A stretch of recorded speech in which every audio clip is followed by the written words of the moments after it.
આધુનિકતાના યુગમાં એકતાનું પ્રતીક એટલે ગ્રામીણ ડાક સેવક. કેન્દ્રીય સંચાર મંત્રી શ્રી જ્યોતિરાદિત્ય માધવરાવ સિંધિયા. મંત્રી શ્રી જ્યોતિરાદિત્ય સિંધિયા ભારત પાસે વિશ્વનું સૌથી મોટું પોસ્ટલ નેટવર્ક છે. સામાન્ય માનવી માટે વિશ્વાસની બારી એટલે ડાક સેવક. રાષ્ટ્રવ્યાપી પરિવારની ભાવના સાથે વિતરણ પ્રણાલીને વધુ મજબૂત બનાવી વિકસિત ભારત 2047ના સંકલ્પને સાકાર કરવા માટે સૌ સહભાગી બનીએ. કેન્દ્રીય સંચાર મંત્રી શ્રી જ્યોતિરાદિત્ય સિંધિયાની અધ્યક્ષતામાં એકતાનગર ખાતે પશ્ચિમ વિભાગના 5 રાજ્યોના ગ્રામીણ ડાક સેવકોનું સંમેલન યોજાયું.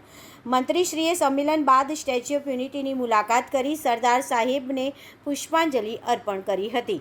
કેન્દ્રીય સંચાર અને ઉત્તર પૂર્વીય વિસ્તારના વિકાસ મંત્રી શ્રી જ્યોતિરાદિત્ય માધવરાવ સિંધિયાની અધ્યક્ષતામાં એકતાનગર એસઆરપી ગ્રાઉન્ડ ખાતે ગ્રામીણ ડાક સેવક સંમેલન યોજાયું. કેન્દ્રીય મંત્રીશ્રીનું એકતાનગર ખાતે આગમન થતાં સ્ટેચ્યુ ઓફ યુનિટીના મુખ્ય કારોબારી અધિકારી શ્રી અમિત અરોરા, નાયબ વન સંરક્ષણ શ્રી અગ્નિશ્વર વ્યાસ, જિલ્લા સંગઠનના અગ્રણી શ્રી નીલભાઈ રાવ, મદદનીશ કલેક્ટર શ્રી અને પ્રાંત અધિકારી શ્રી પરશનજીત કૌર, નાયબ collector protocol Shri N.F. Vasava તથા પોસ્ટ વિભાગના અધિકારીશ્રીઓએ ઉષ્માભેર સ્વાગત કર્યું હતું. રિપોર્ટર મુનાફ શેખ, રાજપીપળા, નર્મદા. હાય, હું છું ક્રુઝિન સિંઘાનિયા. આપની આસપાસના સત્ય સમાચાર જાણવા માટે જોતા રહો દીવ મિરર ન્યૂઝ અને હા, લાઈક અને સબસ્ક્રાઇબ કરવાનું ભૂલતા નહીં. Thank you.